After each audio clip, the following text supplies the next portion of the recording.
Assalamualaikum warahmatullahi wabarakatuh. Salam bahagia, salam sejahtera, salam Putri Cempa. Selayaknya memang seorang perempuan itu menjadi seorang Putri Cempa, putri yang cerdas, cantik, mandiri, proaktif, dan agamis. Teman-teman, sahabat Putri Cempa dimanapun berada, di bulan suci Ramadan ini kita berjumpa lagi di kegiatan menjelang buka puasa bersama Putri Cempa Manajemen di acara podcast Putri Cempa. Seperti biasa, kita adalah acaranya obrolan khas atau diskusi khas Hari Rotus Sa'adah dan Sholihul Huda. Sudah hadir di tengah-tengah kita semua, ada Mas Sholihul Huda, ada saya, dan ada teman-teman yang kebetulan menyaksikan secara langsung di kegiatan ini. Kita akan mendiskusikan apa nih Pak Sholihul Huda?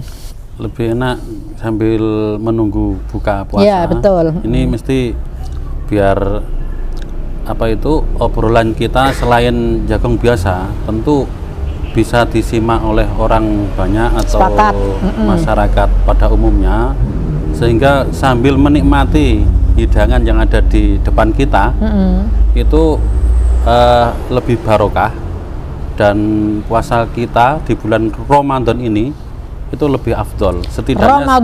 Setidaknya itu menjadi inspirasi untuk kita bersama. Dan betul. Bincang-bincang kali ini minimal satu, ada edukasi, kemudian pengalaman banyak hal. Membuka wacana berpikir kan. Nah, mungkin ini yang perlu ramai diperbincangkan oleh masyarakat pada umumnya adalah mungkin persoalan kita itu memposisikan pada seorang tokoh kiai yang punya peran banyak di masyarakat, menjadi seorang tokoh panutan, menjadi imam. Terutama ini kan banyak sekali nanti jadwal yang harus disampaikan kepada kiai tersebut, bahwa jadwalnya ini sangat padat, menjadi imam di salah satu masjid atau musola. Nah, ini kira-kira itu yang pertama itu adalah persoalan mungkin pada kefasihnya dalam sholat, kemudian fasihnya dalam ngimami. Nah, ini juga penting kalau waktu kita bicarakan, karena rata-rata mereka itu mungkin karena hanya bisa membaca Fatihah, membaca surat-surat, akhirnya itu dianggap sudah sebagai seorang tokoh atau kiai. Nah, ini yang sepatutnya perlu kita bahas mungkin pada obrolan kali ini. Tapi kan memang gini Pak Sholihul Huda ya, kalau orang memilih imam di musola atau masjid pasti ada kriteria-kriteria. Selain bacaan Al-Qur'annya fasih, tartil, juga yang sholatnya ada tumak ninahnya. Karena orang-orang sepuh kadang kalau Allahu Akbar, Allahu Akbar, Allahu Akbar kayak orang senam itu kan juga capek. Ya, betul. Saya masih ingat almarhum walmaghfurillah bapak saya, Mas. Kalau ngimami di Masjid Nurul Huda Mejobo itu orang-orang sepuh niku seneng. Katanya bacaan Al-Qur'annya fasih, tartil, suaranya tegas kan begitu. Tetapi tumak ninahnya juga ada, tidak langsung cuma cepet-cepetan gitu kan, enggak. Tetapi juga beberapa orang kalau imamnya terlalu lambat juga enggak suka Pak Sholihul. Jadi saya pas gitu loh. Satu juz.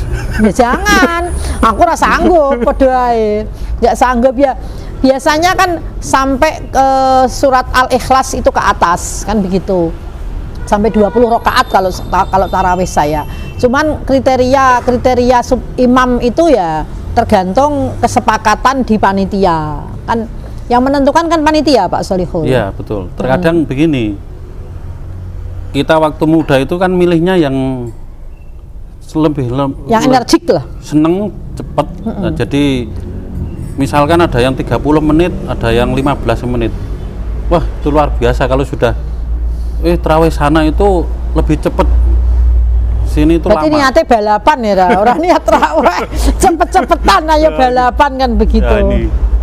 Nah, tetapi ada beberapa orang loh Pak Sholihul Huda yang ketika ditunjuk sebagai imam tarawih di musola, masjid atau di mana lah, kadang-kadang di sebuah keluarga besar yang tidak tarawih keluar, tetapi mereka mengundang imam ke rumah dan tetangga kanan kiri ikut tarawih kan begitu.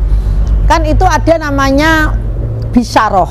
Bisyarah. Ya, bisyarah itu sesungguhnya kan artinya kabar gembira ya. Cuman kalau di lingkungan para santri, bisyarah itu ya honor, sangu, tanda terima kasih kan begitu. Saya mau tanya ini Pak Sholihul Huda, kalau ngimami sholat tarawih ada bisyarahnya enggak?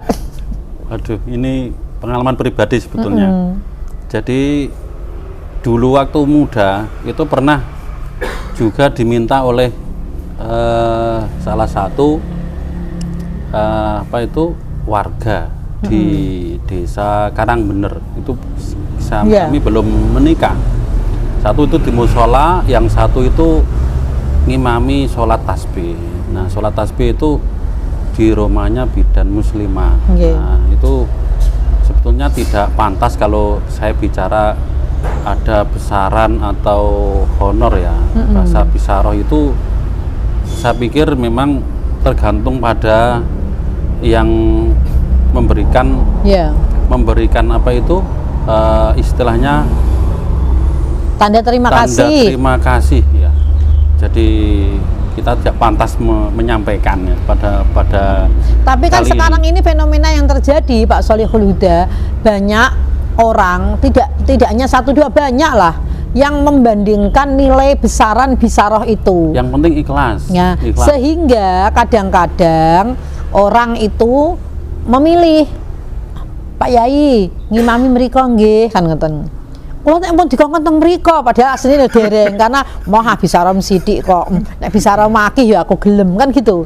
Ketika ada beberapa orang yang cerita ke saya bilang ya apa-apa, wong beliaunya kiai kok, sampean bayar penyanyi dangdut larang kok, masa bayar kiai ya mendok EC kan, aku gitu. Jadi saya selalu menyampaikan bahwa kalau bukan kemudian membandingkan ya, bukan membandingkan, tetapi ada nilai-nilai yang sepantasnya dan selayaknya, ada nilai-nilai nominal yang pantas layak untuk seorang yang kita hormati kan begitu.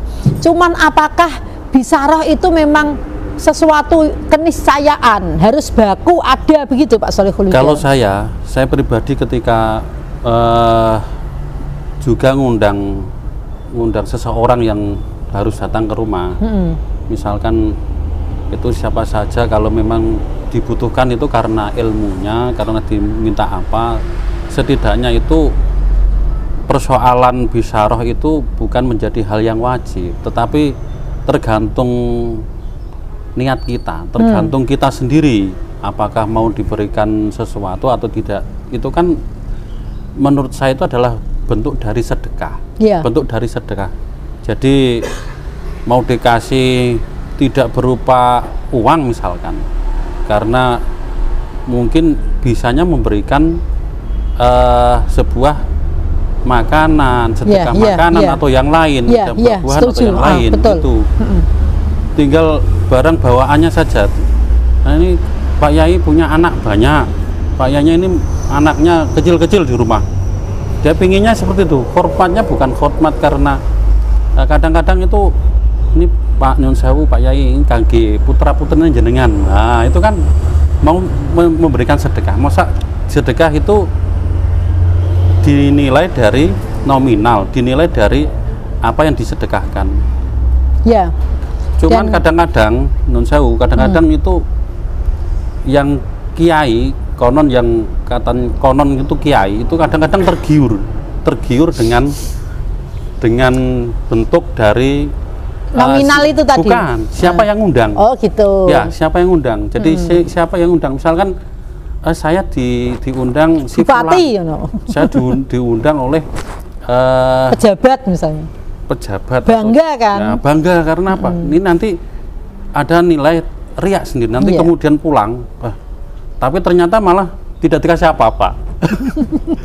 Padahal ini maunya sebetulnya milih orang yang diundang, karena ada 2 undangan misalkan. Ini yang saya diundang oleh seorang yang konon katanya ini kaya begitu, tetapi dia juga diundang oleh orang yang biasa-biasa saja, tapi milihnya yang kaya. Nah ini yang terbesit dari kita itu adalah seorang tokoh tadi yang saya sebutkan, kiai itu tergiur itu karena siapa yang undang. Nah, berarti kan begini Pak Sholihul Huda, kita sejak dini ya, generasi muda ini yang calon-calon kiai, kader-kader ulama, calon-calon ulama kan begitu, yang memang akan menjadi penggerak, pengabdi dan pengayom masyarakat yang dibutuhkan oleh umat. Itu mestinya memang menata mental sedini mungkin dari sekarang. Jika memang Allah memberikan sebuah keistimewaan rahmat kepada beliau-beliau itu menjadi seorang ulama atau kiai, tentu justru berlomba-lomba bagaimana seorang kiai atau ulama itu mandiri sehingga tidak tomak. Kan begitu Pak Sholihul Huda. Saya setuju. Ya tidak tomak, artinya sudahlah bergerak, apa kon ngimami traweh, apa dikon sembarang kali res pokoknya gelem. Yang penting nganggo perjuangan keagamaan. Tetapi sehari-hari mau bekerja keras. Kan begitu. Ya. Seperti almarhum bapak saya dulu, ya kiai tapi ya dodol rokok jambu bol. Dandani sepeda di rumah, bengkel, kan begitu. Sehingga beliau tidak tomak. Misalnya setiap bodong niku Pak Sholihul Huda diparingi sarung wong ada 10 itu diambil 1, yang 9 dibagi orang. Sampai ada amplop banyak gitu misalnya, ya diambil 1, 2, yang lain wis kono udah dibagi. Gitu. Karena sudah merasa bahwa bekerja begitu loh, bekerja bukan tomak. Jadi bukan ukuran sangune, bukan ukuran bisarohnya. Ini Pak Sholihul, kecuali nek memang dikasih barang ya jangan nolak rezeki lah. Nah itu. Nggih, misalnya Pak Sholihul Huda ini Pak Yai matur nuwun nggih rawuhipun. Terus dikei sebrongkot kathah, ora usah isen nggawa, digawa itu kan rezeki, jangan ditolak. Dene nanti sampai jalan misalnya ketemu orang di jalan misalnya, orang itu kok pantas kita sodakoi, kasihkan ke orang, kan begitu Pak Sholihul Huda. Sehingga ini ndawake ngamal. Saya pernah punya pengalaman dulu itu kalau pas ada acara-acara apa gitu kan, kadang-kadang kan ada orang snack-snack masih banyak berserakan kan gitu Pak Sholihul Huda. Itu suami saya ngambil, buat apa itu Pak, kan gitu. Ternyata dibagikan satpam, tukang parkir di bawah, seneng banget. Itu daripada dibuang disedekahno wong ae. Nah, cuman kalau kemudian ada seorang alim ulama atau kiai yang memilih besaran bisaroh sebagai tolok ukur loh, saya rasa itu belum layak dipanggil kiai gitu loh Pak Sholihul Huda. Nah, kadang-kadang begini, karena seorang kiai itu pasti ikhlas. Betul, kadang-kadang begini, jadi ini bisnis semua apa? Wah, ini pas kebetulan diundang manakipan, jadi dianggap bisnis. Nganu kok manakipan gitu kan, anggap aja ini bisnis. Terus kemudian orang yang ahli Quran, ahli Quran itu kadang kan sudah hafal Al-Quran, diminta oleh bertarif. Ini kan juga bahaya. Tapi begini Pak Sholihul Huda, jangan salah, saya pernah ngaji, karena kita sama-sama mendiskusikan secara umum ya. Dulu pada saat ngaji ada 2 guru yang boleh meminta bayaran. 1 guru Al-Quran, 2 guru fikih.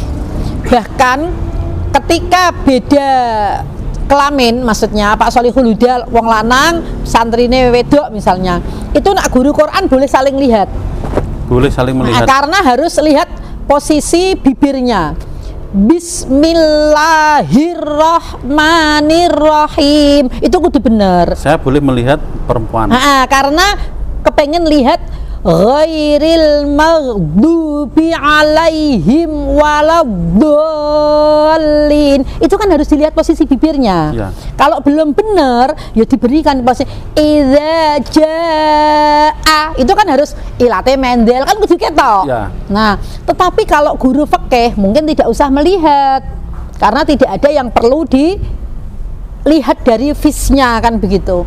Nah, kembali kepada bisaroh Pak Sholihul Huda, saya rasa kalau ada seorang yang dianggap kiai masih memperhitungkan bisaroh, itu ya naif ya.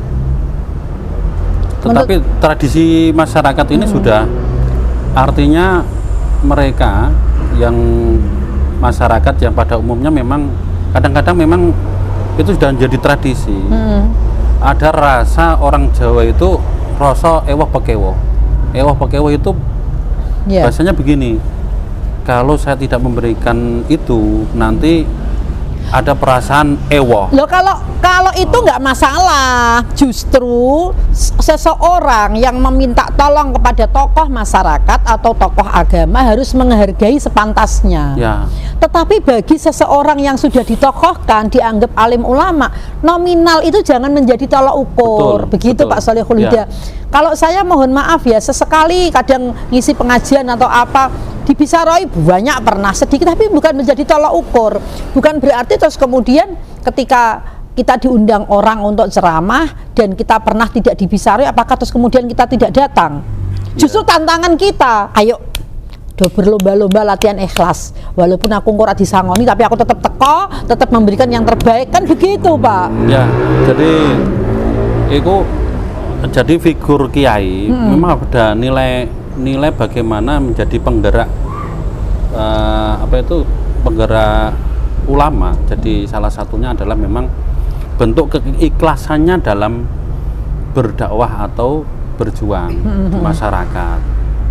Mau dikasih mau tidak itu asal dia itu masih pas kebetulan tidak ada. Masa kemudian kiainya nyenesu kan nggak ngimami. Anu ngutang loh, aku diundang kudu double loh kan ya begitu. Oke, sobat Putri Cempa, demikian ulasan kita di kesempatan ini tentang bisaroh. Sekali lagi, bisaroh ini adalah sebetulnya kabar gembira, sehingga siapapun yang menerima bisaroh selayaknya hatinya harus bergembira dan sukacita, berapapun nominalnya. Tetapi bagi orang yang ingin memberikan bisaroh kepada tokoh masyarakat atau alim ulama, seharusnya memang bisaroh diberikan dengan ikhlas dan nominalnya juga harus pantas. Tetapi bagi yang menerima bisaroh, tidak usah mengukur dari nominal, karena keikhlasan kita didrill, dilatih dari hal-hal yang seperti itu. Mari kita bersedekah dengan ikhlas dan mudah-mudahan rizki kita selalu merimpah luah. Amin, Allahumma amin. Dan kita selalu memberikan yang terbaik kepada orang-orang di sekeliling kita, karena memberi itu lebih baik daripada menerima. Demikian, salam bahagia, salam sejahtera, salam Putri Cempa. Dan selamat berbuka puasa di bulan Ramadan. Mudah-mudahan puasanya selalu berkah dan membawa kemanfaatan fid dini wad dunya wal akhirah. Terima kasih Pak Sholihul Huda. Assalamualaikum warahmatullahi wabarakatuh. Waalaikumsalam warahmatullahi wabarakatuh.